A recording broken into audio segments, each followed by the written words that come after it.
Hey guys, tonight we're stepping straight off the wagon and into the swirling dust of the American frontier, where the sun is unrelenting, the boots are blistering, and your odds of survival are about as good as a snowflake in a cattle brander's glove.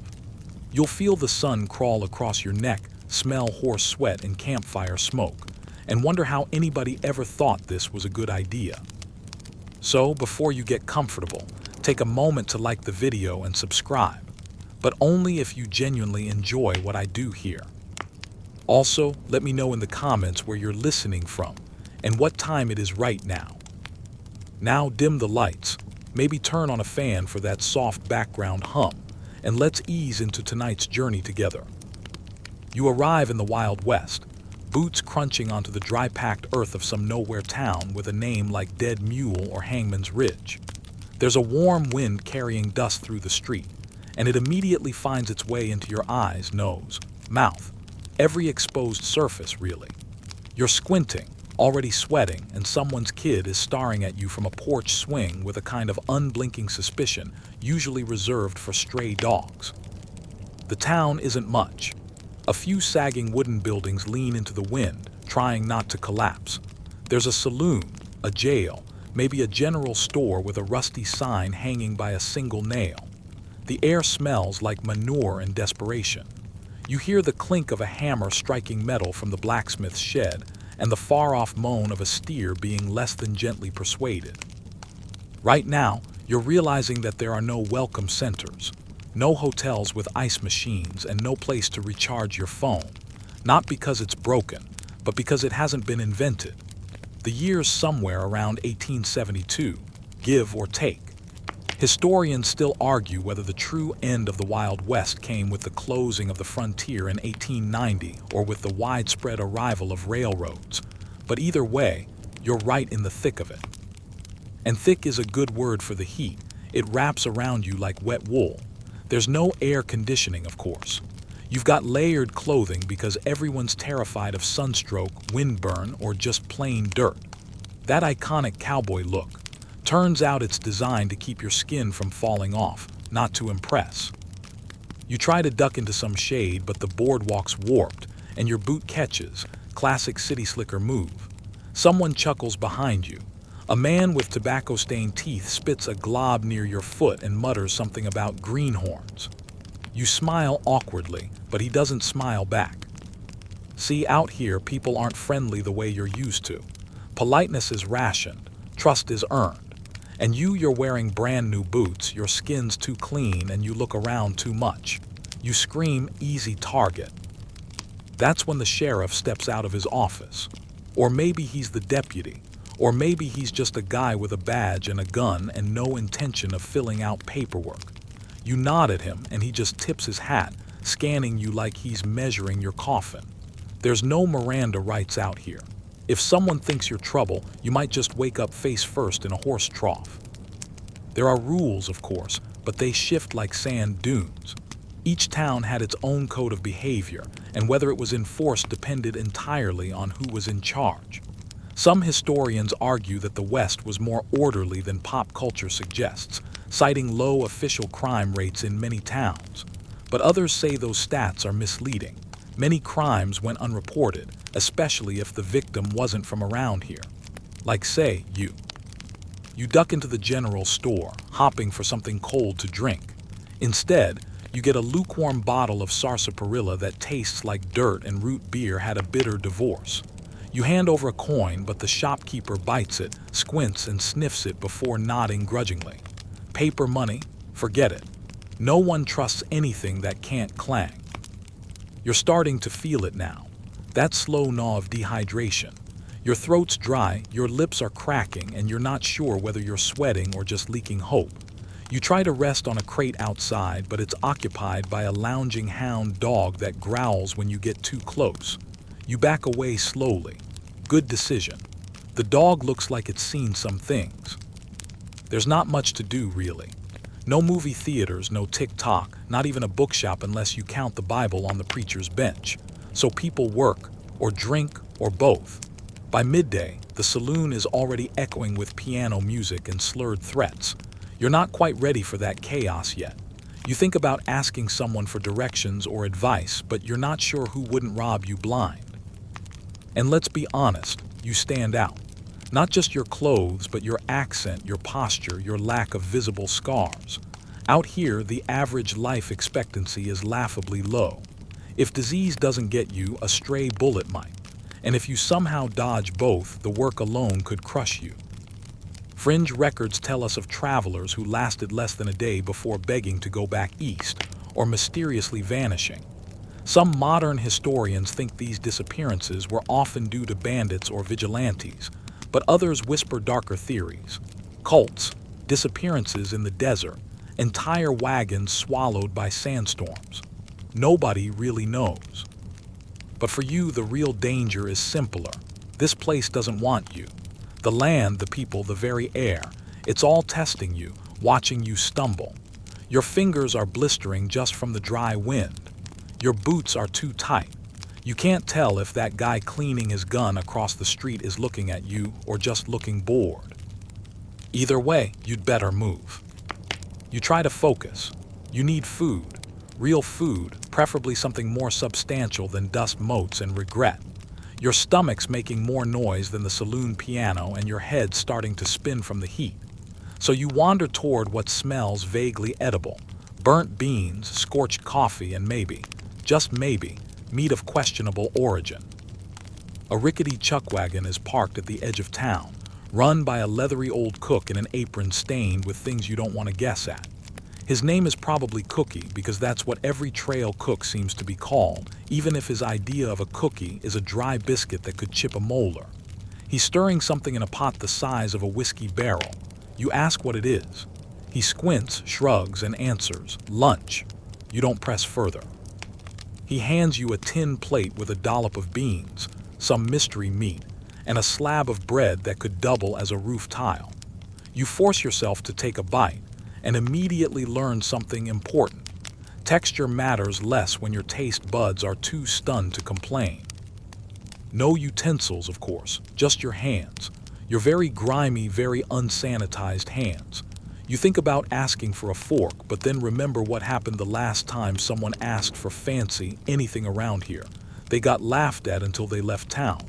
You wipe your fingers on your pants and keep eating. It's survival, not fine dining. Water, now there's the real issue.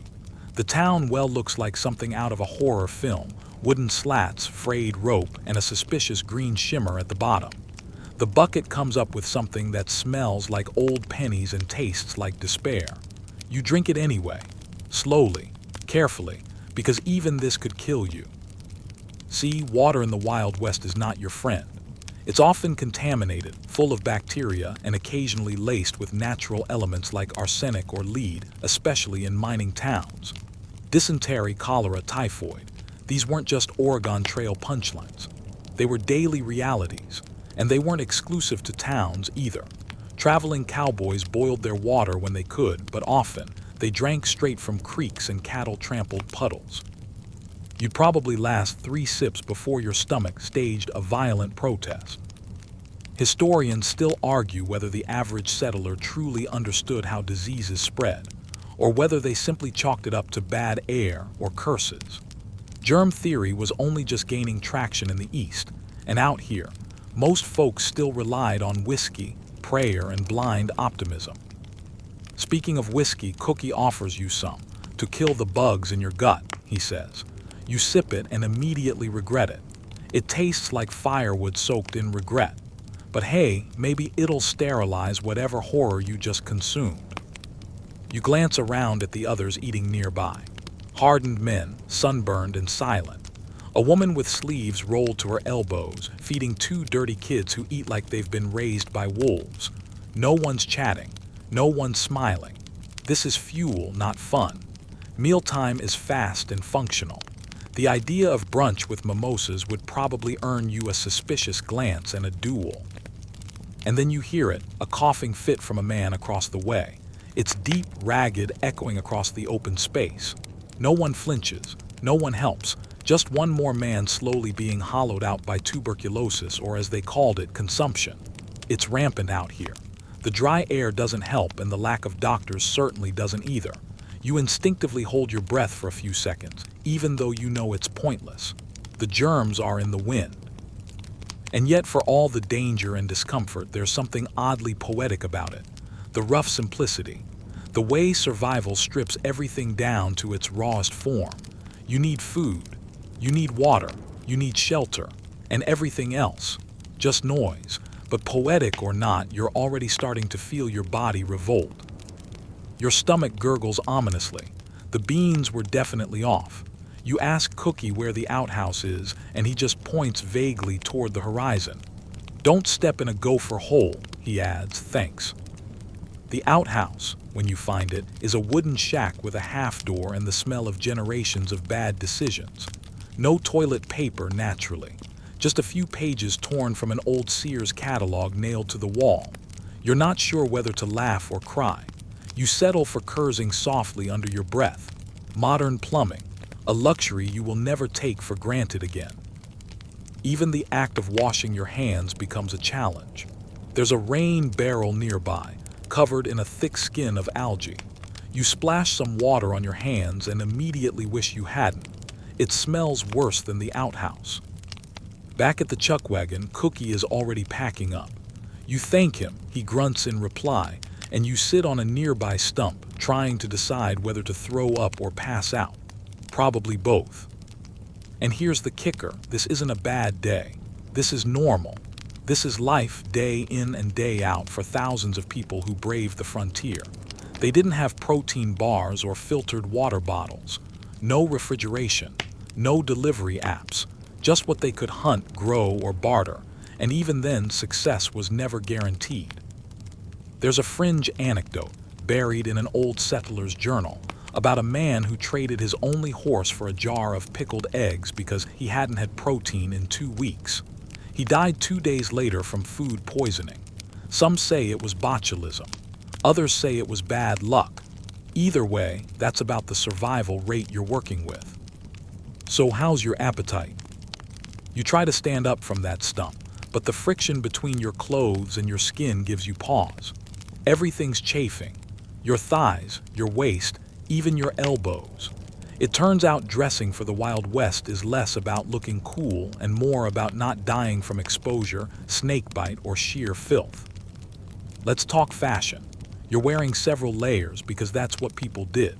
A cotton undershirt, long johns, heavy trousers, a coarse wool shirt, and maybe even a vest or jacket.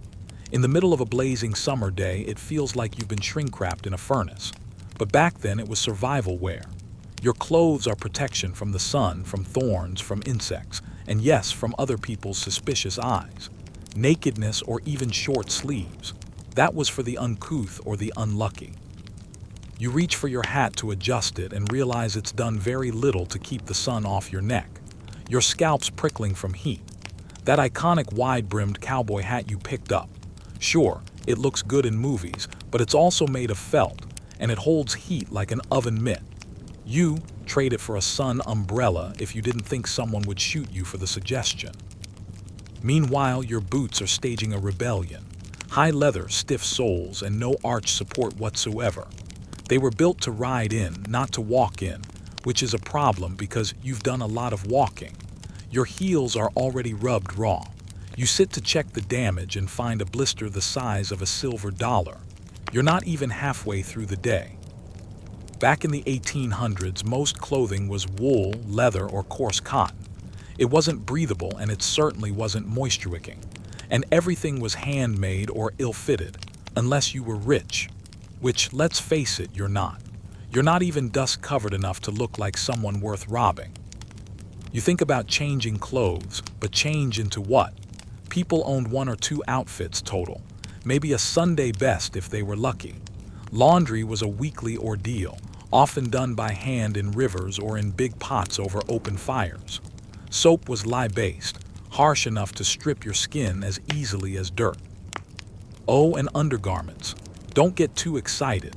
Long johns and a basic linen shift if you were fancy. And if you were a woman, corsets, petticoats, chemises, stockings, and skirts layered like a personal furnace. Good luck going to the outhouse in all that, especially while being judged by your neighbors for showing an ankle. Historians still argue whether corsets were truly restrictive torture devices or just another layer of clothing adapted to a woman's daily workload. Either way, try wearing one while hauling firewood, chasing children, or dodging rattlesnakes. You'll be rethinking every costume drama you ever enjoyed. You wander through town, sweating through your layers, trying to avoid the worst of the sun. A few men pass you, one with a rifle slung casually over his shoulder, another with a long black duster coat that looks stylish but must weigh a ton. You nod. They don't nod back. There's a social uniform here too. How you carry yourself, how dirty your clothes are, how you smell. Weirdly enough, being too clean can mark you as suspicious. It means you're new, and new is rarely good. New means weak. New means unaware of the social fabric held together by calluses, dried blood, and mutual misery. You pass a woman in a sunbonnet, sleeves rolled up as she pounds laundry against a washboard. Her hands are red and raw. She doesn't notice you or pretends not to. She's focused. Because out here, clothes aren't just fashion. They're armor. They're survival, but they're also a burden. You consider ditching your vest and jacket, but the wind kicks up suddenly, and now the dust is flying sideways. Little particles sting your face and sneak down your collar. You clamp your mouth shut and pull your bandana. Yes, you're wearing a bandana up over your nose. For once, you're grateful for the ridiculous accessory. And that's the irony. Every strange piece of clothing that seemed like cosplay this morning now makes more sense than your travel insurance policy. Still, you're overheating. Your shirt clings to your back like it's glued on. You duck behind the saloon to get some shade, but even in the shadows, it's hot. You wipe your brow only to smear more dust into your pores. Somewhere nearby, a man sneezes violently and shouts a curse. Another victim of prairie lung.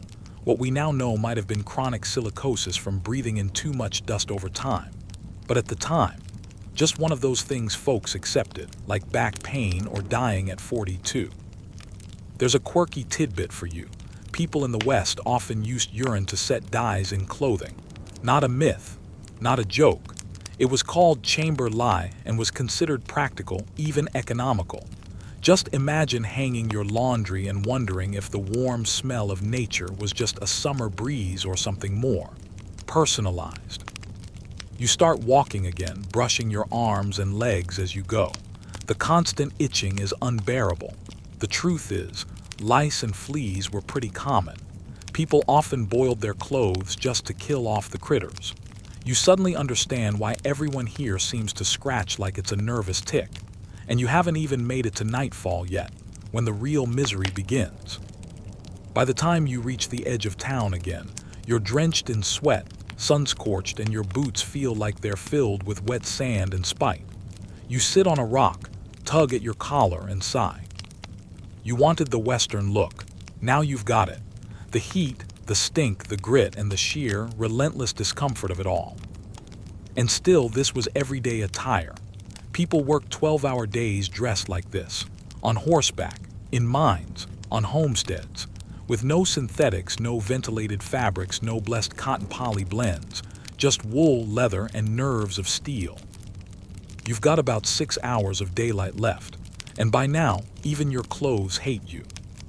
So you're overheating, underfed, and your boots feel like iron shackles, but at least there's someone in charge of this dusty town, right? Some moral compass with a badge who'll make sure things don't go completely sideways. You stroll, or well, hobble back toward the center of town, scanning for signs of law and order. There's the sheriff's office, a weathered wooden box with a crooked sign and a hitching post out front. No lights, no guards, just a single barred window and a rickety front door that creaks open with a groan like an old man with arthritis. Inside, it's exactly what you'd expect. A desk with scattered papers, a rusty gun rack, a worn hat on a peg, and a couple of jail cells, one of which currently holds a sleeping man with a black eye and a hat over his face. The other's empty, but smells like it recently hosted someone who wasn't a fan of bathing. You call out tentatively, "Hello." From the back room steps a man in his 50s, beard half-shaved. suspenders straining against a bulging belly, and a revolver hanging casually from a belt that looks older than he is. He looks at you like he's solving a math problem he didn't want to be given. "What dray you needin'?" he asks, already sounding tired. You start to explain, a newcomer just trying to get a lay of the land, but before you finish, he waves a hand. "Don't cause trouble, that's the rule." Then he turns and disappears behind the door again. That's it, that's law enforcement. One tired man with questionable hygiene and a short attention span. See, sheriffs in the Wild West weren't always appointed. Often they were elected, sometimes by popularity, sometimes by fear. The badge could be a symbol of law or a license to extort. Historians still debate how much power sheriffs really had, since many towns were essentially run by whoever had the most guns or money. And out here, justice isn't about fairness, it's about speed and survival. You wander back outside and spot a few more figures lounging around. A pair of men lean against a porch railing, both wearing guns low on their hips. They watch you in that idle, maybe I'll shoot you, maybe I won't way that's hard to misinterpret. One of them spits, the other just smirks. Here's the thing no one told you, everyone's armed. Everyone. Farmers, preachers, even teenage kids. Carrying a firearm is as common as carrying a pocket knife. And nobody waits around for a court hearing. If someone thinks you've insulted their honor, or stepped on their boot, or looked at their horse funny, you might find yourself in a standoff before you can even say, "my bad." Duels weren't exactly daily occurrences, but they happened enough that the concept of a code of the West developed. An unwritten set of rules about when and why violence was acceptable. Problem is, not everyone agreed on the rules. Some settled disputes with fists, some with knives, and some with a .44 to the chest. There's a quirky tidbit for you. In Tombstone, Arizona, the infamous gunfight at the OK Corral lasted barely 30 seconds. 30 seconds, but it became one of the most mythologized moments in Western history. Most shootouts weren't long and cinematic. They were sudden, sloppy, and deadly. Back in your boots, you're trying to stay out of trouble. You keep your head down, your hands visible. But then a kid barrels out of the saloon chasing a mangy dog, bumps into you, and sends your tin cup clattering to the ground. Silence. Everyone turns. The kid freezes. You freeze. One of the porch gunslingers shifts his weight and eyes you like he's waiting for a reaction. You swallow and murmur, "No problem." The moment hangs in the air like a rattlesnake's hiss. Then, thankfully, the gunslinger snorts and turns away. The moment passes. You pick up your cup with trembling fingers and remind yourself to breathe. This isn't a world where you get second chances. This is a world where a spilled drink could lead to a funeral. You step into the saloon, because at this point, you need something stronger than water, even if it's just another taste of firewood in a glass. The place is everything you expect. Creaky floorboards, a bar sticky with history, a piano missing half its keys, and a barkeep who looks like he's seen 5 wars and 3 hauntings. You sit quietly, order the cheapest thing they have, and nurse it while trying not to meet anyone's gaze. A pair of gamblers argue over a card hand in the corner, their conversation just loud enough to remind you that cheating is punished by lead, not lecture. Even the bartender seems disinterested in being a referee. He just polishes the same glass for 20 minutes, probably because it's safer to keep your hands busy and your opinions to yourself. Historians still argue whether these towns were truly lawless, or whether they simply had their own versions of order, tougher, faster, and unforgiving. It wasn't that there were no rules. It's that the rules could change mid-sentence depending on who you were and who you offended. You finish your drink and leave a coin on the counter. The bartender doesn't touch it right away. He just raises an eyebrow like he's checking to make sure it's real and not a trick. Out here, even a payment can start a problem. You step back outside, your nerves buzzing. The sun's beginning to lower, throwing long shadows across the cracked street. It should be beautiful. It should be cinematic. But all you can think about is how easy it would be to vanish in this place. One wrong look, one bad joke, one stranger who decides they don't like your face. There's no phone to call for help, no ambulance, no 911. If something happens, your only chance is whoever happens to be standing nearby, and whether they like you enough to intervene. So who keeps the peace in the Wild West? Nobody really, or everyone depending on how fast they can draw. The sun is sliding low, staining the town in hues of copper and blood orange, and your legs ache from all the walking, not to mention the medieval torture devices strapped to your feet masquerading as boots. But there's still one frontier fantasy you haven't crossed off your list yet: horseback riding. You've seen it in every movie.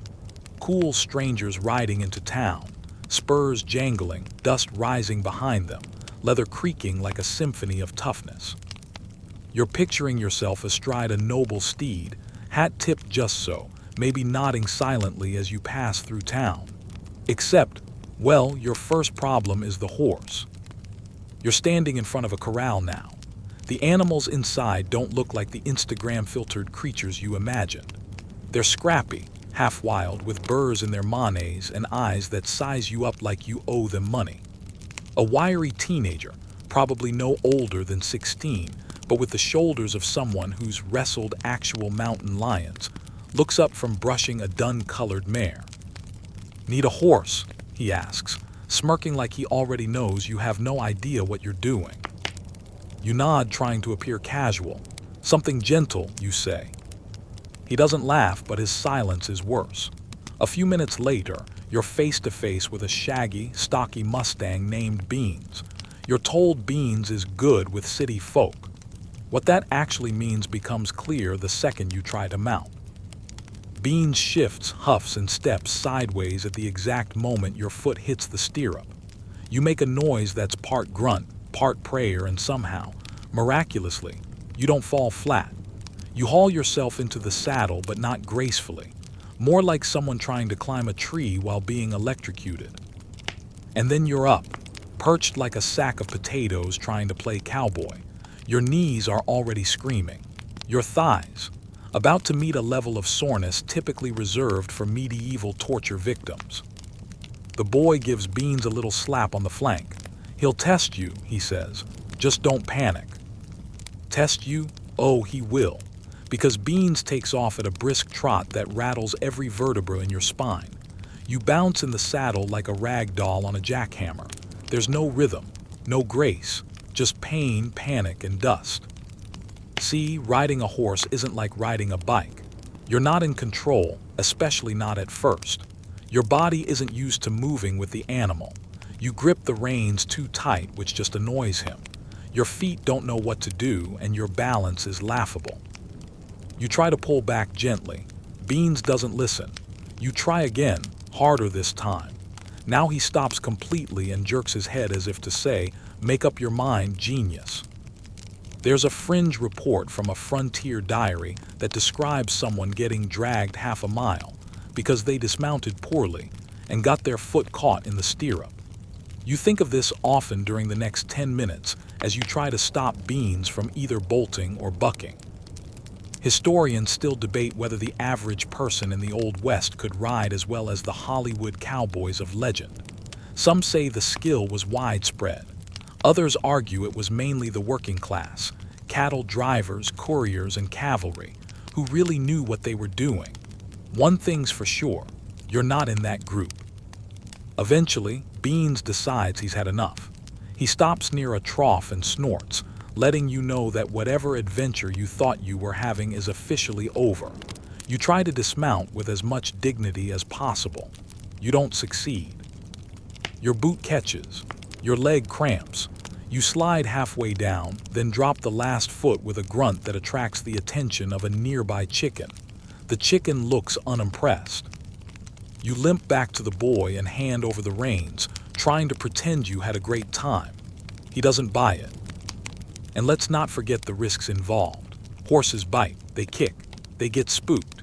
One sudden noise, a gunshot, thunder, or a rabbit sneezing, and they're off. At best, you're thrown. At worst, you're trampled. the romanticized image of the horse as a noble companion, sometimes true, often false.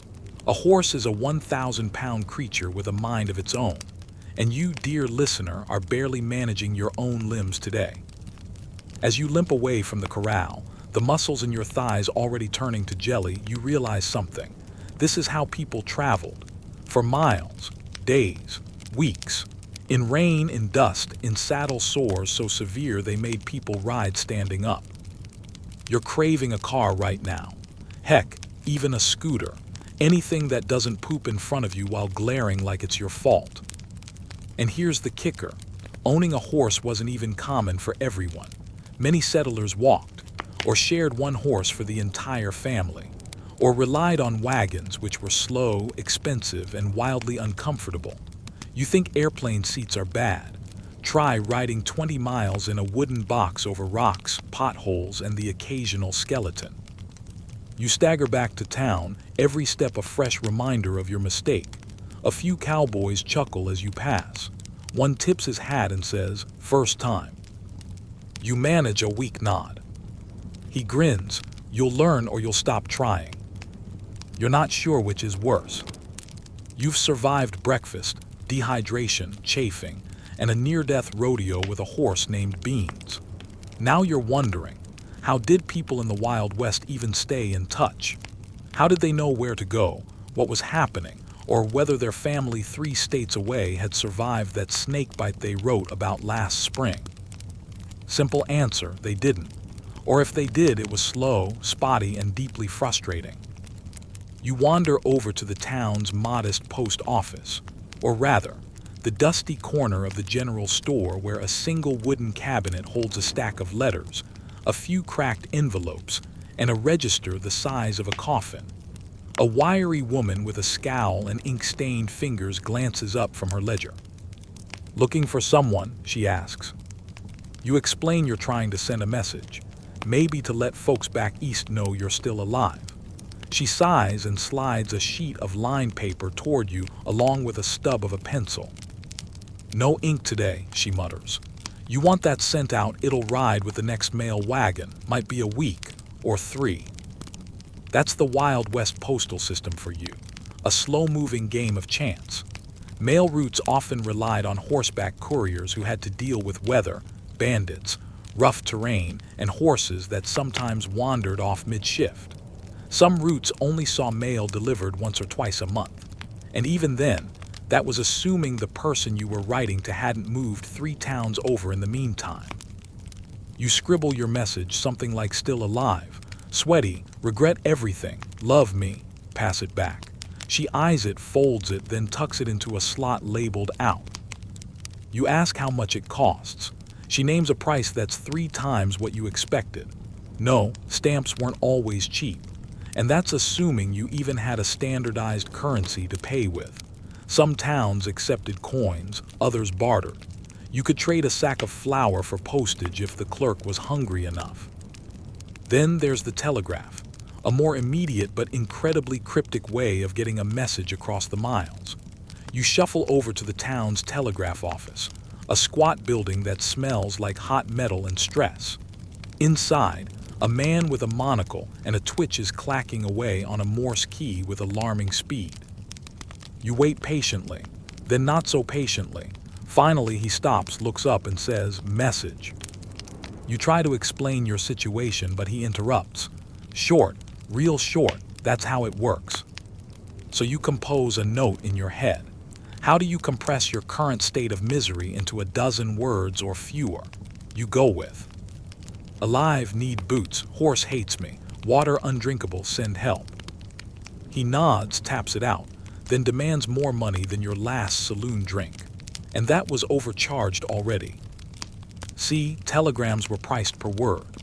Every extra adjective cost you. It was basically the Wild West version of a text message plan with ridiculous overage fees. Historians still argue whether the telegraph truly revolutionized frontier life, or just became another expense that only the railroad barons and landowners could afford. Either way, it's a fragile connection. One cut wire, whether by accident or sabotage, and the whole system goes dark for days. You're suddenly grateful for your slightly delayed mail route. At least paper doesn't spark and die in a rainstorm. As you exit the office, someone slaps a yellowed flyer on the notice board. It's an old-fashioned wanted poster, complete with a crude drawing and a reward, $500 at the bottom. You do a double take. The guy in the drawing looks eerily like your telegraph operator. You decide not to ask questions. In many towns, public announcements were made via flyers, shouted declarations, or, if you were lucky, a town crier. Rumors traveled faster than facts. A single misunderstanding could evolve into mass hysteria before the sun even set. And if you wanted to know what was going on in the world, well, unless someone rode into town with a newspaper, you were out of luck. You overhear two old-timers arguing about something outside the general store. One says the president's been assassinated. The other insists he's still alive and building a second White House in California. You ask for clarification. Both men glare at you like you've insulted their horse and their mama in one sentence. Without radios, without TV, without even a consistent postal schedule, people relied on hearsay and half-truths. Someone might claim a gold rush started in Colorado, and by the time it was proven false, half the town had already packed up and left. There's a quirky little story about a Kansas town that was convinced for weeks that a war had broken out on the East Coast, based solely on a garbled telegraph message and a traveling salesman who liked to embellish. They were stockpiling food and weapons before anyone realized it was all a misunderstanding. By then, 3 people had gone missing on patrol, and one man had accidentally shot his own fence. The communication gap wasn't just annoying, it was dangerous. Settlers could lose entire family members and not hear the news for months. A delay in message delivery could mean the difference between joining a wagon train and wandering the wilderness solo. And if you sent for help, well, don't hold your breath. You make your way toward the boarding house where you're supposedly sleeping tonight, assuming you don't get trampled, robbed, or challenged to a duel before sundown. You check the pocket where you keep the receipt for your telegram. It's already soaked through with sweat. Perfect. As the wind picks up and the sun dips further behind the mountains, you glance back at the telegraph office. The man's still inside, hunched over, fingers tapping. You wonder if your message is really on its way, or if it's just another forgotten pulse in the endless silence of the frontier. You wake to shouting, loud panicked shouting, and gunshots, several of them. You jolt upright, tangled in your scratchy blanket, barely remembering which dusty town this even is. The first thing you notice, your boots are gone. The second, so is your money pouch. You stumble outside in your socks, dazed, into what looks like an Old West action scene. But you're not the star. The town's single bank, more of a wooden shack with a safe and a desk, is being robbed. You freeze as masked men gallop out of it on horseback, sacks bulging, revolvers drawn. One of them points his pistol in your direction. You duck before he even says anything, because you've finally learned the first rule of surviving the Wild West. Don't make eye contact during a holdup. Bank robberies weren't just Hollywood exaggeration. They were depressingly common. Some towns barely had time to rebuild the front door before it got blown off again. The infamous outlaws Jesse James and Butch Cassidy weren't anomalies. They were part of a culture where robbing banks was almost a career path. One historian even noted that between 1865 and 1900, there were over 300 documented bank robberies in the American frontier. And that's just the documented ones. You inch back toward the saloon, slipping through a side alley where you trip over a goat. The goat isn't amused. Neither are you. The air smells like gunpowder and sweat. A man runs past you, clutching a rifle and wearing only one boot. You consider asking him if it's yours, but decide against it. You make it inside the saloon just in time to see the bartender duck behind the counter, glass shattering overhead. The patrons are either hiding, shooting back, or cheering, depending on their level of sobriety. You crawl behind an overturned table and whisper to yourself, I was supposed to be sending a postcard today. And this isn't even the worst part. Here's the kicker. There's no reliable law enforcement to deal with this. Sure, some towns had a sheriff, but sometimes the sheriff was 24 years old and on his third day of the job. Or worse, he was related to the outlaws, or moonlighting as one. Historians still argue whether sheriffs had actual power or were just ornamental figures meant to make the townsfolk feel like someone was in charge. In reality, most justice was swift, local, and highly improvised. Think more pitchfork posse and less courtroom trial. As the dust settles and the bandits ride off in a cloud of laughter and horse dung, a small crowd gathers to assess the damage. The banker, who you're surprised to see is also the town's undertaker, shuffles outside with his suspenders hanging down, sighing. "Well," he mutters, "that's the third time this year." You ask whether they ever catch the culprits. He shrugs. Sometimes, usually not. You can't help but marvel at how casual everyone is about this. But that's the reality of life in the Wild West. The threat of sudden violence was as common as sunburn, and often there were no good guys or bad guys, just desperate people with guns and horses. You hear someone behind you say, "Bet they're headed for the Red Rock Pass." That's where they vanish every time. You think about joining a posse, then you remember the goat. You're clearly not cut out for this. Later that day, you learn more about the economics of frontier banks. Many didn't even have proper vaults. Some kept money under floorboards. Others relied on safes that were too heavy to move, so they just hoped thieves couldn't crack them. And if you're wondering why towns even kept money in one central location, good question. It was mostly out of necessity. Most settlers couldn't travel with large amounts of cash, too risky. So they stored it locally. That made small-town banks irresistible targets, especially for criminals who knew the sheriff wouldn't chase them past the first ridge. You hear one old man grumble, "If they just used decoy money sacks full of sand, this wouldn't keep happening." That sounds clever, except you're pretty sure the bandits wouldn't be pleased to find out they just robbed a bag of gravel. And unhappy outlaws had a way of expressing displeasure, loudly and with bullets. There's a strange, fringe tidbit about this whole culture that you remember hearing somewhere. Some outlaws became folk heroes, adored by the very communities they terrorized. Think Robin Hood, but with less giving and more running. Families would secretly feed or shelter them. Children would cheer when they rode through town. And newspapers, desperate to sell copies, often exaggerated their exploits into legend. In fact, some historians argue that sensationalist press coverage contributed to the rise in robberies.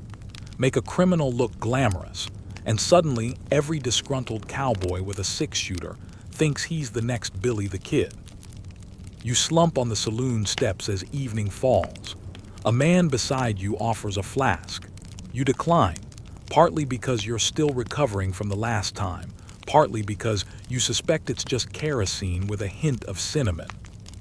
Your feet are aching, your socks are ripped, you're missing your boots, your money, and your dignity.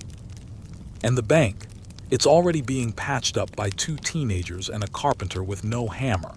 They're using a broken chair leg and some optimism. As night settles, you spot a flyer drifting by on the wind. It's got a hand-drawn sketch of a bandit's face and the word "reward" written in bold ink. You chuckle softly. Someone behind you mutters, "They should put your face on that, city slicker. Reward for surviving one day." Barely, you survived barely. And there are still hours to go. The next morning, you're parched. Not "I could use a drink" parched, more like "my tongue feels like leather and my dreams tasted like sawdust" parched. Naturally, you stumble toward the town pump, which locals call the watering hole, though that name proves tragically optimistic. The pump handle is rusted, the trough beneath it green with some unidentified film, and a fly buzzes by looking genuinely disappointed in you. Still, you work the handle, expecting some miraculous gush of mountain spring purity. What comes out is brown. You pause, sniff, sip. Nope. Your mouth fills with a taste somewhere between metallic nails and regret. It's warm, too, like it's been baking in the sun, with a twist of old saddle leather. You spit it out so hard you nearly pull a muscle in your neck. Welcome to hydration, frontier style. In the Wild West, clean water was a luxury, not a given. Rivers were muddy, streams were unpredictable, and wells, when you could find them, weren't always safe. In fact, many wells were shallow and easily contaminated by surface runoff, livestock waste, or the occasional unlucky animal carcass. Oh, and arsenic. Some Western water sources were naturally poisoned with arsenic-laced sediment from the surrounding geology. A fun little surprise no one warned you about. Historians still argue whether settlers truly understood just how dangerous their drinking water was, or if they just assumed that frequent diarrhea was part of God's plan. You stagger away from the pump and ask an old woman where she gets her water. She points vaguely to the creek, where you see a cow standing ankle deep, relieving itself with visible satisfaction. You make a face. She shrugs and says, "Boil it first." You find a pot, a fire, and some dubious-looking wood and get to boiling. 10 minutes later, you have a slightly less suspicious cup of hot, murky water that smells like a campfire and tastes like a boiled leather belt. Still better than dehydration, barely. See, water wasn't just about survival, it was a tool of power and conflict. Entire feuds erupted over wells, springs, and river access. Cattle barons fenced off streams, sparking range wars that lasted months. Thirst wasn't just personal, it was political. And you're caught in the middle with a tin cup and questionable hygiene. A passing cowboy warns you not to drink from the blue basin up the hill. Horse drowned in it last winter, still don't taste right. Good to know. You try to ration what little water you have, but the sun doesn't care. By noon, it's glaring down like a judgmental god and your lips are cracking. Your boots feel like ovens, your shirt sticking to your back, and your hat is doing absolutely nothing. Shade is minimal, unless you fancy curling up next to a cactus and hoping it doesn't stab you for company. You fantasize about iced tea, or lemonade, or just a clean drinking fountain, but the West has none of that. Instead, you're stuck learning how to spot signs of dehydration, dizziness, dry mouth, confusion, and you're not sure whether it's the heat or the snake bite from 2 days ago that's making your left eye twitch. A local merchant offers you a miracle tonic for hydration. It's $2 a bottle, smells suspiciously like whiskey and peppermint oil, and comes with the guarantee that it restores manly vigor. You pass. He winks and takes a swig himself, immediately sneezing so hard he almost drops his spittoon. There's an interesting tidbit you remember hearing. Some pioneers used to mix water with vinegar or lemon juice to purify it. Others dropped in whiskey, because hey, at least it tasted like something on purpose. One bizarre fringe method, adding charcoal from last night's fire directly into the water jug. It didn't do much, but it made people feel like they were doing something. Eventually, you give up and trudge toward the edge of town where a wiry prospector named Gus claims to have a spring. Gus is 90% beard, 10% questionable intentions. Still, you follow him. The spring turns out to be a damp patch under a rock that dribbles like a nervous garden hose. You crouch, sip, and it's surprisingly good. Cold, clean. You thank Gus. He stares at you for a moment, then says, "That'll be 5 cents. You pay, you're desperate. Also, you're pretty sure Gus carries a derringer somewhere in his beard. By the time you return to town, your head is pounding and your stomach, making noises like a rusty gate. You lie down behind the blacksmith shop, too weak to move. A passing kid pokes you with a stick. "You drunk?" "No," you whisper, "dehydrated."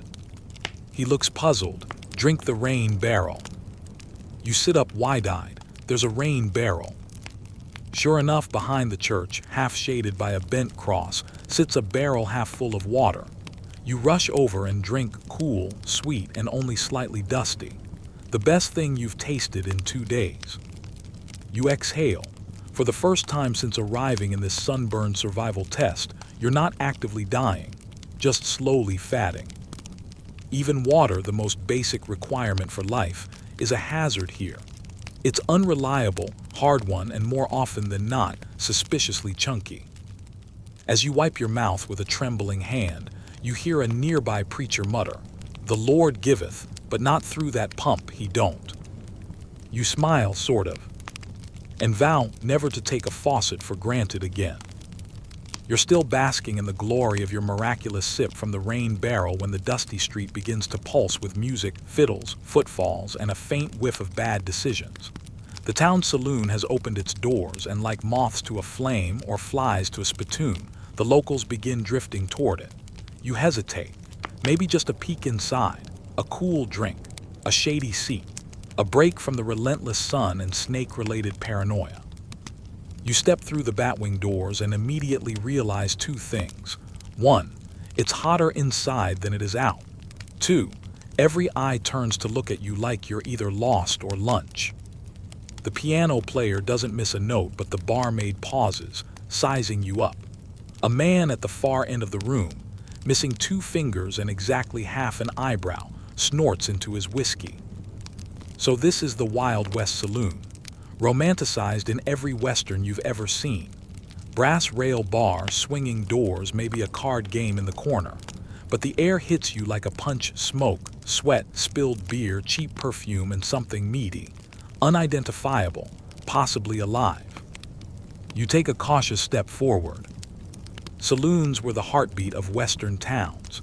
Not just bars, they were post offices, banks, news hubs, casinos, and sometimes brothels, all under one leaky roof. People came here for gossip, gambling, and the one chance to drown their despair in something stronger than ditch water.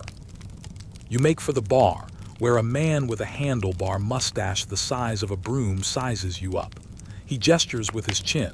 "You drinking, or just breathing up my air?" You ask for something mild. "Just water, maybe cider," he laughs, loudly. "Water for horses and washing wounds. You want a drink, you drink whiskey." He slams down a shot glass filled with something the color of shoe polish and the scent of industrial solvent. You sip.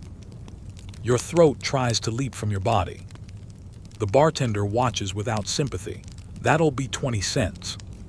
You cough up the coins and turn to find a corner, but a voice interrupts. "New in town." At a small, sticky table sits a trio of men playing cards. One waves you over. Against your better judgment, you join them. They deal you in, offer a drink, and start asking questions in that overly casual way that makes your skin crawl. You realize they're trying to figure out if you're worth robbing. The pot grows, so do the stakes. And then, like clockwork, it happens. Someone accuses someone else of cheating. A chair clatters to the floor. A hand reaches for a belt. You duck instinctively, too late. The barkeep shouts, "Take it outside." But by then, a shot rings out. Cards scatter, drinks spill, and you're on the floor, crawling beneath a table while someone screams. He had an ace in his boot. Historians still argue whether the Wild West was truly as violent as Hollywood suggests. But inside the saloon, it sure feels like a war zone. You escape out the back just in time to hear a second shot, followed by someone yelling, "He'll live, but he won't dance no more." That's comforting. You sit in the alley, panting, clutching your ribs. You've survived a saloon visit. Barely. There's a quirky piece of saloon trivia you once read. Many had sawdust on the floor not for ambience, but to soak up spit, blood, and the occasional tooth. Comforting, right? Also, those swinging doors.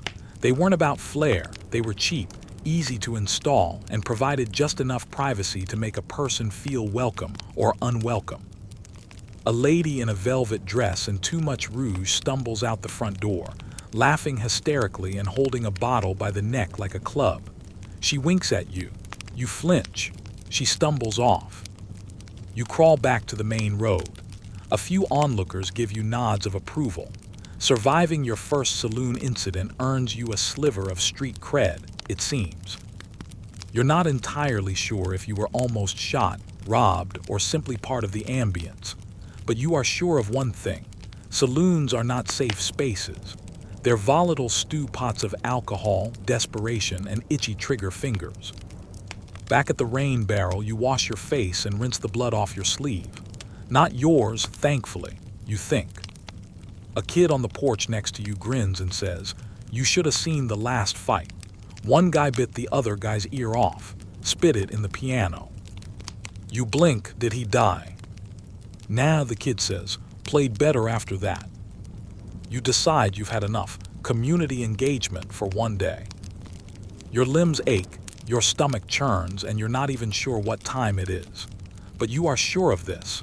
In the Wild West, even a simple drink can lead to a bullet, and even a friendly card game can leave you 6 feet under, or wishing you were.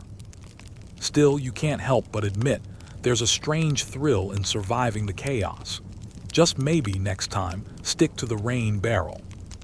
You wake to a sound that makes your teeth itch. A dry, high-pitched rattle somewhere to your right. You freeze, every instinct in your modern brain is screaming fire alarm, but out here in the Wild West, it's something far more personal. Your eyes scan the ground and, oh no, there it is. Coiled, camouflaged, utterly indifferent to your panic. A rattlesnake giving you the courtesy warning before it tries something final. You back away slowly, not because you're brave, but because your legs have staged a mutiny. You survive the encounter barely, but the lesson sticks. Out here, even the wildlife offers fewer second chances than your phone's battery does on 1%. Welcome to the Wild West, where the snakes are venomous, the spiders travel in boots, and if nature doesn't get you, your fellow man might. You'd think carrying a gun would level the playing field. Everyone else does. But here's the thing about revolvers: they're heavy, unreliable, and more likely to explode in your hand if you don't know what you're doing. Spoiler, you don't. And yet everyone's packing. Little old ladies, bartenders, stagecoach drivers. Even the preacher has something tucked beneath the pulpit. This is a society built on distrust and cold steel. Eye contact is dangerous. Reaching for your pocket, suicidal. You finally borrow a gun, a 6-shooter with a history and an odor. The man who hands it to you says, "She kicks like a mule, but she'll keep you above ground." Comforting. Your first shot misses the bottle entirely and cracks a neighbor's window. Good enough, the man shrugs. You'll hit something eventually. The local gunsmith, who doubles as the town dentist, or vice versa, it's unclear, offers to sell you ammunition. Got some left from the last batch. Don't worry, only 2 misfires last month. You decline. Historians still argue whether gun violence in the Old West was as rampant as legend suggests, or whether it's just cinematic exaggeration. But the tension in the streets is real. Disputes are settled not with lawyers but with pistols, or, if you're lucky, a good shouting match and a third-party spittoon to throw. Of course, the real enemies aren't always two-legged. You hear another story at the livery stable, this one about a man who reached into a feed barrel and lost 2 fingers to a scorpion hiding in the oats. Then there's the family whose outhouse collapsed mid-use into a snake pit. That tale may be exaggerated, but you still choose to hold it for hours afterward. At dusk, you hear distant howls. Coyotes, maybe. Wolves, possibly. But the town drunk claims he saw a mountain lion once, and everyone takes him seriously despite the fact he sometimes talks to fence posts. As night falls, you try to sleep, but every creak of the floorboards, every breeze rustling the canvas walls of your tent, feels like a gun being cocked or fangs being bared. You sleep with one eye open and the borrowed revolver clutched to your chest like a teddy bear. There's a quirky tidbit you remember about early revolvers. Many didn't have safety catches. Cowboys would load only 5 of the 6 chambers, leaving the hammer resting on an empty one to avoid shooting themselves in the leg. You try to remember if yours is one of those. You don't dare check. The next day you try to toughen up. You swagger sort of into town, hand near your belt. But then someone actually challenges you to a duel, jokingly, but your brain misses that part. You squeak something unintelligible and sprint in the opposite direction. So much for swagger. Turns out, even your neighbor's 10-year-old daughter is a better shot than you. She offers to teach you how to reload. Her little brother offers to lend you his slingshot instead.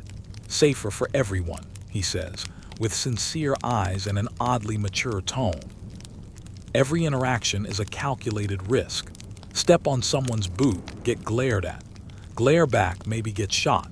You envy the town's stray dog who navigates this world with more street sense than you ever could. You eventually learn the local code. Don't stare too long, don't talk too much, and for the love of all things dusty, don't touch anyone's horse. But you still fumble. At the general store, you accidentally bump into a tall man with a long coat and a short fuse.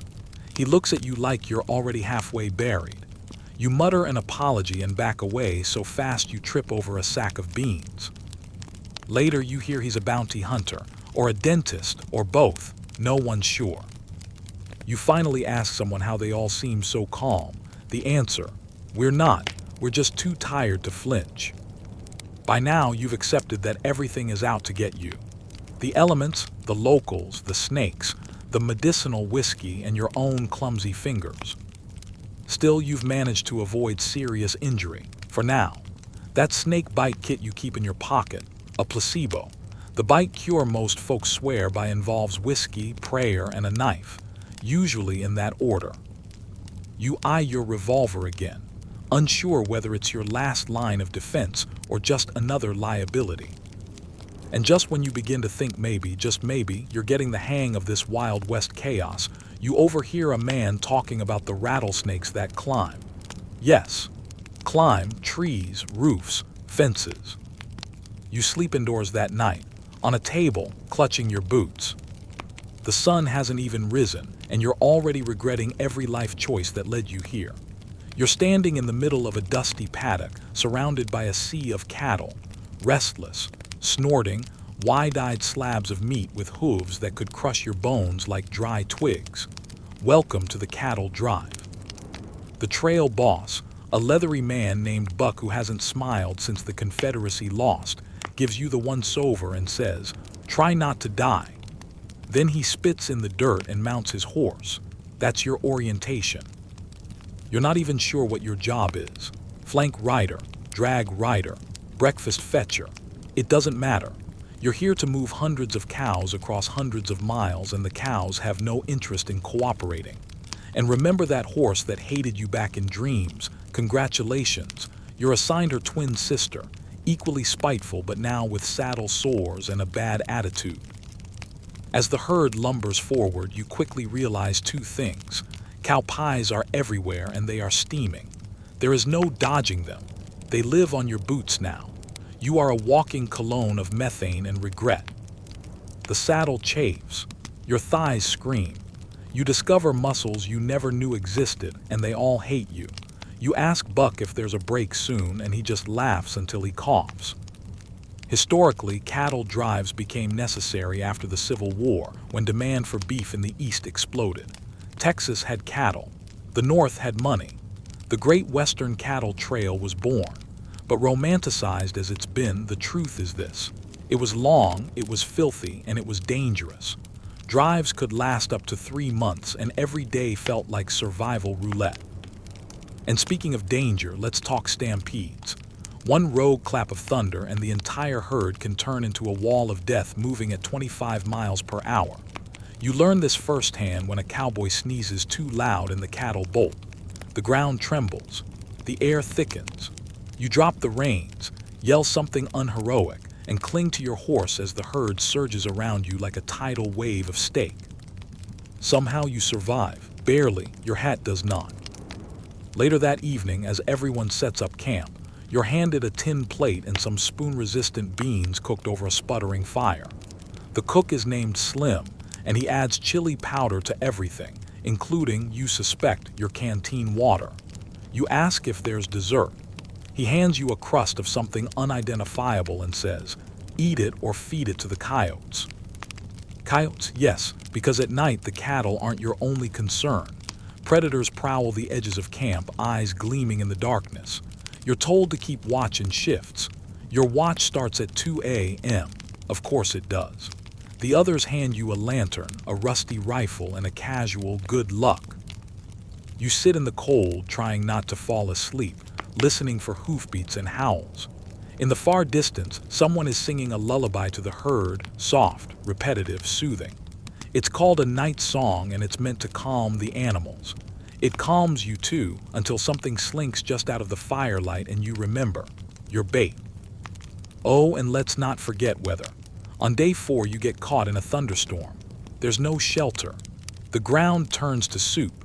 Lightning flashes and you see Buck riding like he's part of the apocalypse, yelling at the cows like they can hear him over the wind. You huddle under your poncho, which is more of a suggestion than a garment, and pray your boots don't float off. Historians still argue whether cowboys truly embraced this grueling life or simply endured it out of necessity. Sure, the open plains offered freedom, but it came with bugs, bruises, and bad coffee.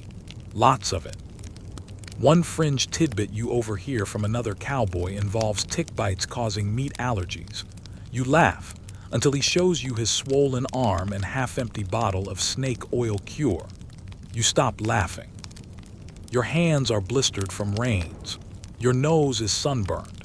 You've eaten nothing but beef jerky, ash-dusted beans, and water filtered through a sock. And yet, Buck says you're doing less bad than he expected. That's practically a promotion. On the 10th day, you attempt roping. The calf dodges, you miss. The rope wraps around your boot and suddenly you're dragged 6 feet through cow mud and crushed dandelions. The others laugh, you laugh, then you wheeze, a lot. By now, your journal reads like a survival novel ghostwritten by a scarecrow. Day 11, think I saw God in a tumbleweed. Day 13, the cows are talking, I may be dehydrated. Still in a strange, dusty way, you're adapting. You've stopped flinching at every grunt. You've even named one cow Darla, though she seems deeply uninterested in you. One night, Buck actually compliments you. He grunts, "Ain't dead yet, that's something." You nod proudly, then he hands you a shovel. Outhouse needs digging. Right. And the smell. You've stopped smelling it. Either your nose has given up or it's fused with your personal scent. Your clothes could walk away without you and probably make better decisions. By the time the drive ends, if it ends, you'll be too sunburned, saddle sore, and spiritually broken to care. But for now, you ride. Because the cows demand it, because Buck expects it, and because there's no Uber in 1873. You dream of bathtubs and soft bread. You fantasize about deodorant and pillows, but mostly you dream of silence. No mooing, no snorting, no one yelling, "Move him out."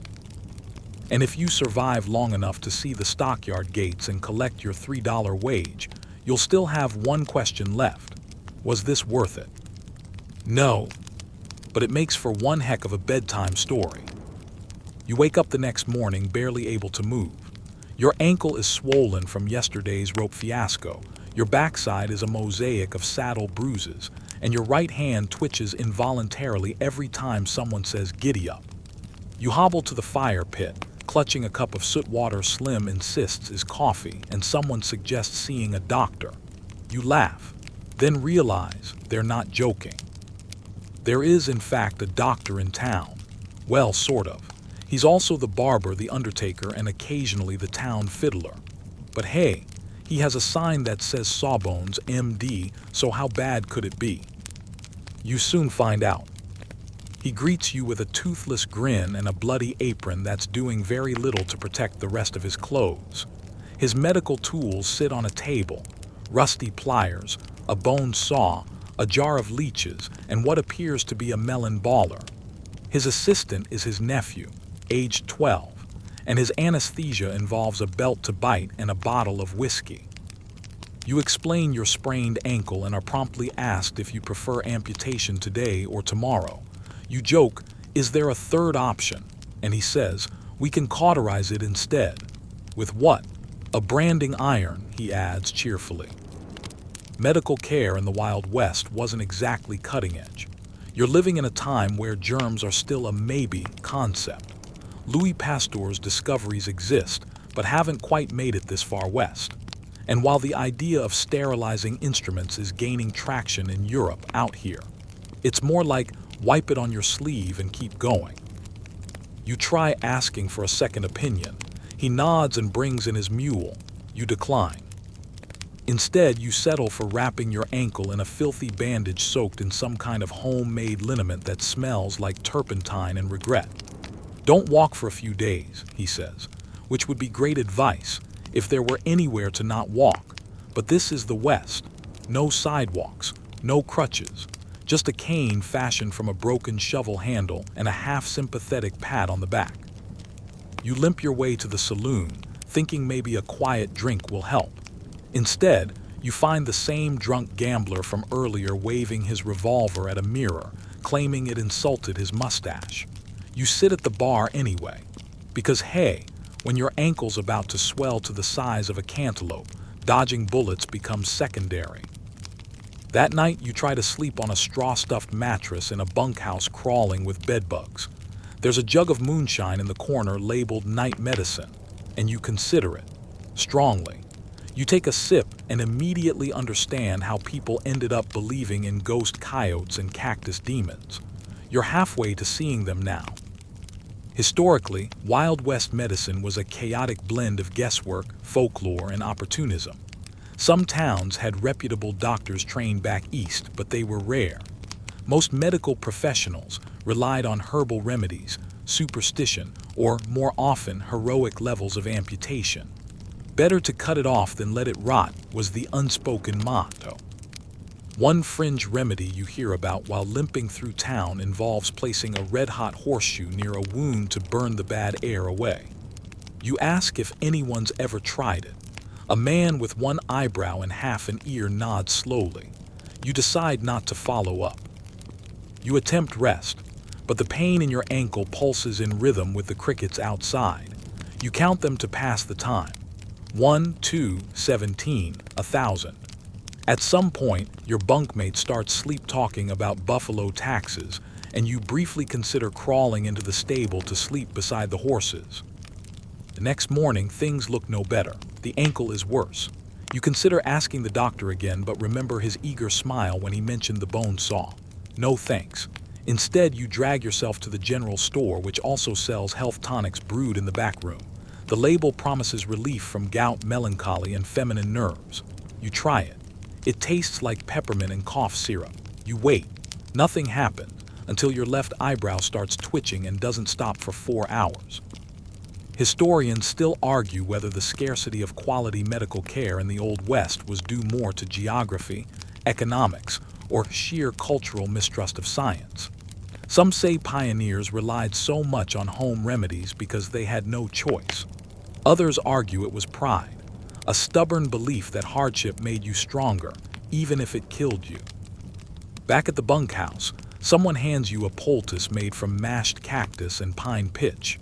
You apply it, and while it doesn't seem to help your ankle, it does distract you with the feeling of hundreds of ants crawling across your skin. You endure it for 3 hours before washing it off with lukewarm horse trough water. Then comes the toothache. Yep, because clearly, your body has decided now is the perfect time for dental drama. You chew one too many jerky strips and suddenly there's a lightning bolt of pain in your jaw.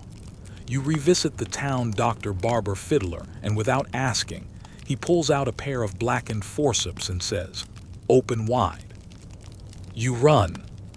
Toothaches in the Wild West were solved one way: extraction. No fillings, no root canals, just brute strength and an extra shot of whiskey. People often waited until the pain was unbearable, then had the offending tooth yanked by candlelight while being held down by friends. There was no numbing gel, just numbing trauma. You try the old remedy of clove oil, except there is no clove oil, so someone hands you a rag soaked in vinegar and turpentine. Bite down on this, they say. You do. Your mouth explodes in flavor, and not the good kind. Eventually, the pain eases, or your brain just gives up. By the end of the week, You're limping, squinting, half-deaf from saloon brawls, and deeply skeptical of all things labeled tonic. You haven't seen a thermometer, a stethoscope, or a Band-Aid. The doctor is still trying to convince you to just let me take a look at that leg, and you're pretty sure he's itching to use that bone saw. You dream of modern hospitals, clean sheets, antiseptic, nurses who don't double as coffin makers. You dream of x-rays and real painkillers and toothbrushes that aren't made of frayed twigs. You remind yourself, it's just one day in the Wild West, and you are barely surviving it. You're awakened again before dawn, not by roosters, not by bells, but by an explosion of hoofbeats, shouting, and the not-so-distant sound of gunfire. You lurch up from your flea-bitten bunk with a groan. Someone yells, "Raiders!" and your half-asleep brain is still processing whether that means football or actual bandits when Slim bursts in holding 2 rifles and 0 explanations. "Hope you can shoot," he mutters, tossing you one. You drop it twice.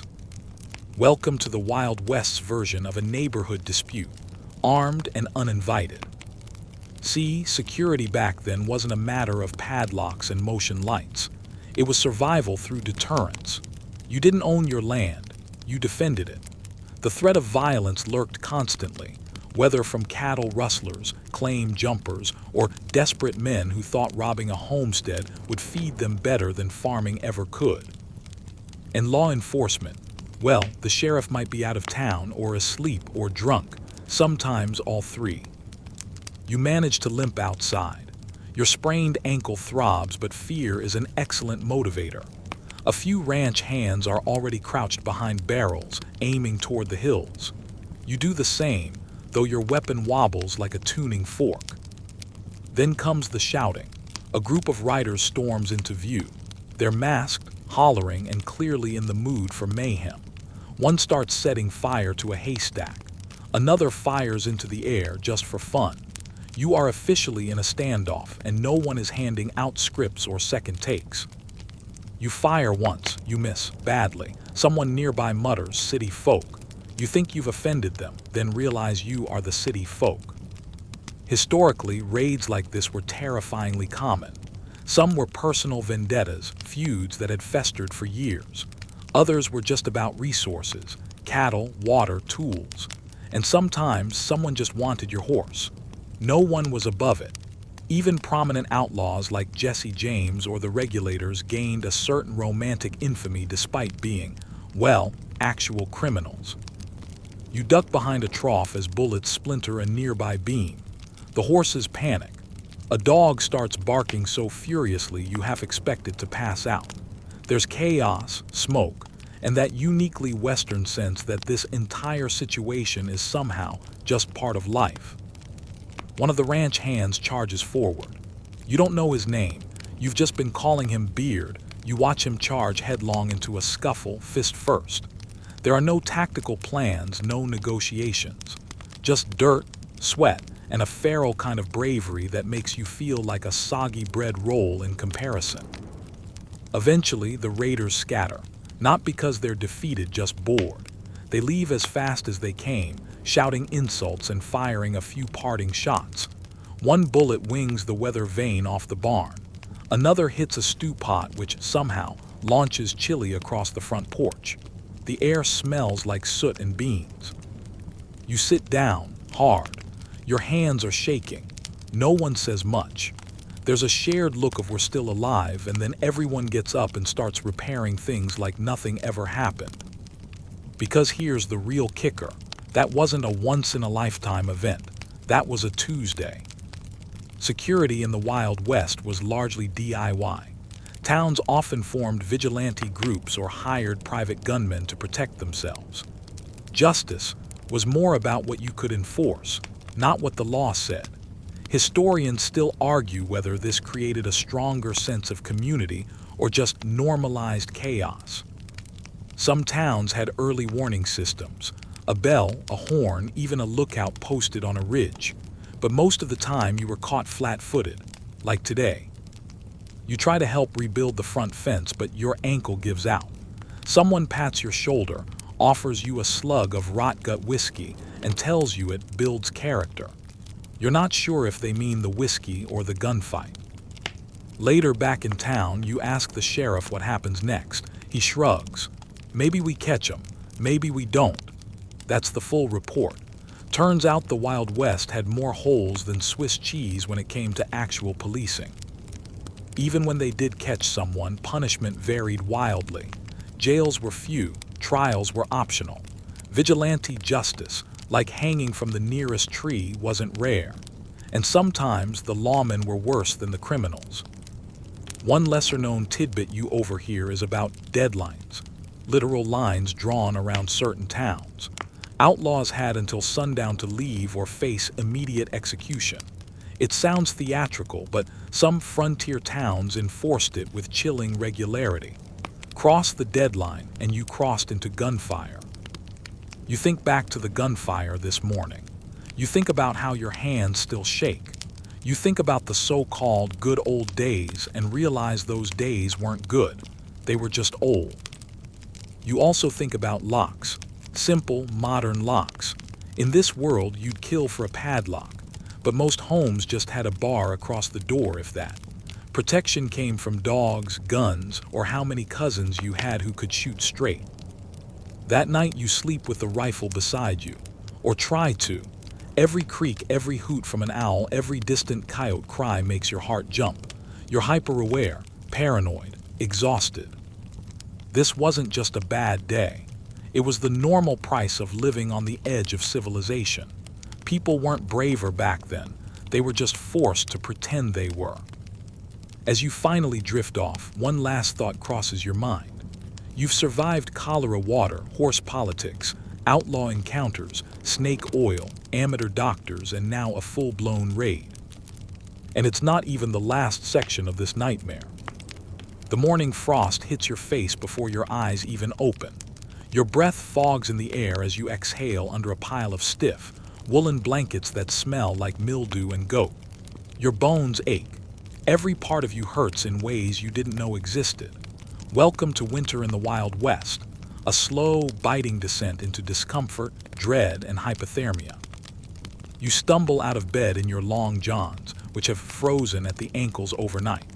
Your boots are stiff, your water bucket is solid ice, and there's a suspicious draft coming through the gaps in the log wall.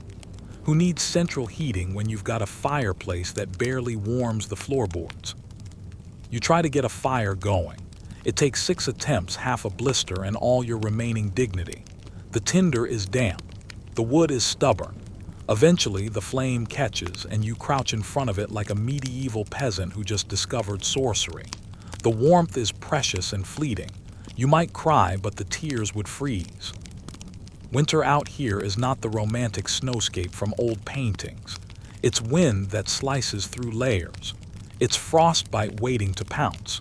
It's the deep, marrow-level realization that if you run out of wood or food, you simply die. Now let's talk food. Remember those beans from earlier? You'll miss them. Winter larders, if you're lucky, hold potatoes, jerky, and hardtack, basically fossilized biscuits. Your vegetable intake becomes the half onion you find under a board. And if you're really scraping the bottom, you'll join families who ate boiled leather shoes or pine bark during bad winters. Yes, that's real. Historians still argue whether bark stew was survival genius or a desperate myth, but it did appear in multiple first-hand journals. Even animals get tough. The cow won't give milk anymore. The chickens have stopped laying eggs, and the only pig that hasn't frozen solid is now sleeping in the house with you. The pig smells. You're not thrilled, but you need the body heat. You head outside to fetch water, because the ice inside wasn't enough of a chore. The well is surrounded by snowdrifts, and a passing wind practically knocks you over. Your mittens, homemade from scraps, do little more than move the cold around. You chip away at the well lid with a pickaxe and lower your bucket slowly. It makes a slushy sound when it lands. The rope creaks. For one terrifying second, you think it'll snap, and then you'd be thirsty and furious. Back inside, you warm the water for your morning tea. Tea, of course, meaning dried grass steeped in warmish liquid. You sip it like it's Earl Grey in Buckingham Palace, trying to pretend it doesn't taste like foot. You try to clean up, but washing is a luxury now. Baths require heating multiple pots of water, pouring them into a tub, and trying not to get frostbite the moment you undress. Most people skip it, and by skip it, we mean go all winter unwashed. You suddenly understand why everyone smelled like livestock in despair. Hygiene aside, there's another pressing issue: your roof. It's sagging. The snow is too heavy and the logs weren't cut straight in the first place. You climb up with a broom and start pushing snow off, one frozen clump at a time, praying the whole thing doesn't cave in. It groans ominously, so do your arms. By the afternoon, you're focused on food again. You ration your last potato like it's gold. You toss in a chunk of jerky and boil it for an hour. The resulting stew tastes like sadness with a hint of leather. You chew slowly. At least it's hot. Sometimes you hear wolves in the distance. Other times closer. They're hungry too. And with livestock thin and strays more vulnerable, attacks increase. You board up the barn and double knot everything, but you've already seen what they did to the neighbor's sheep. That memory sticks with you, mostly because it howled. Night comes fast in the winter. By 5 p.m. it's dark. By 6 it's pitch black.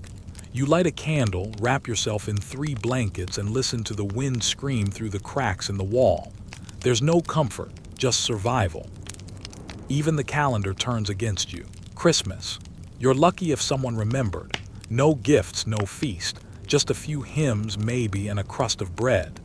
Birthdays are postponed until spring, if you survive that long. One quirky tidbit. Some settlers tried to keep spirits high by staging indoor picnics, laying out dried apples and nuts on a blanket near the fire. Others told ghost stories, hoping fear would warm the room. Not sure it worked, but it was worth a try. And what about sickness? Oh yes, winter colds are the least of your worries. Pneumonia is a regular visitor. Tuberculosis is always lurking. And you, with your 21st century immune system, aren't ready. The local medicine involves poultices made of bear fat and boiled moss. You're not comforted. Historians still argue whether frontier folk were more resilient or just incredibly stubborn. Maybe both. But there's no debating that winter separated the strong from the not-so-fortunate. If your neighbors made it through, you considered it a communal victory. If they didn't, well, someone had to dig the graves, preferably before the ground froze. You crawl into bed again. Your breath still fogs. Your toes are numb. Outside, the wind howls and a tree groans under snow weight. You swear the roof creaks like it's whispering, not tonight, maybe tomorrow. One more night. That's what you tell yourself. Just survive one more night. You don't even see it coming. 1 minute, you're stepping down from the porch to check on a loose fence post. The next, a rusty nail pierces through the worn leather of your boot. You gasp, yank your foot back, and try to brush it off. Just a scratch, right? Except it's not. It throbs, it swells. The skin turns a little pink, then red, then alarmingly purple. There's no tetanus shot. There's no peroxide. You try dunking it in some boiled pine sap mixed with whiskey, as recommended by old Jeremiah down the road. He's been wrong before, but he says he read it in the farmer's almanac, so. Your luck, like everything else out here, runs dry. Let's rewind a bit. You were never going to make it to old age in the Wild West. Very few did. Life expectancy hovered around 35, and that's if you weren't kicked by a horse, shot in a saloon brawl, or caught in a flash flood. You, my friend, didn't even get that far. You got tetanus from a fence. The worst part, it isn't dramatic. You don't go out in a guns-blazing standoff, nor do you tumble off a cliff on horseback with a pained yet heroic scream. No, you get a fever, your muscles lock, you stop eating. The local doctor offers you a swig of laudanum and mutters, might be the humors. That's the closest thing to a diagnosis you'll get.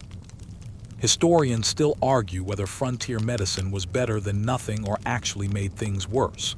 Either way, it was rarely good. Doctors were often self-trained, and surgical tools, if they existed, weren't exactly sterilized. Remember, germ theory only started catching on in the latter half of the 19th century. Before that, dirty knives, guesswork, and bleeding patients with leeches. And you're no exception. Your leg begins to spasm. Lockjaw sets in. You can't eat. You can barely breathe. They try to feed you soup with a cloth-wrapped spoon. Your vision blurs. The world spins slowly and then it doesn't. Let's say someone buries you. It might be days later, depending on the weather and who's around. You're wrapped in a coarse wool blanket, your boots still on, because removing them is bad luck, or maybe just too much trouble. A shallow grave beneath a dry oak tree becomes your final resting place. There's no marker, just a few rocks and maybe a broken wagon wheel propped nearby. Your name, if they remembered it, is etched into a bit of bark or scrawled in a family Bible. Eventually, even that fades. It's not all doom and gloom, though. Well, okay, it is, but there's a strange, rugged poetry to it, too. The West was never about survival for the faint-hearted. It was a daily struggle, a gamble of grit, weather, and luck. Some people carved out lives, built towns, raised families. Others, like you, got snagged by something as mundane as a rusty nail and never stood a chance. But you weren't alone.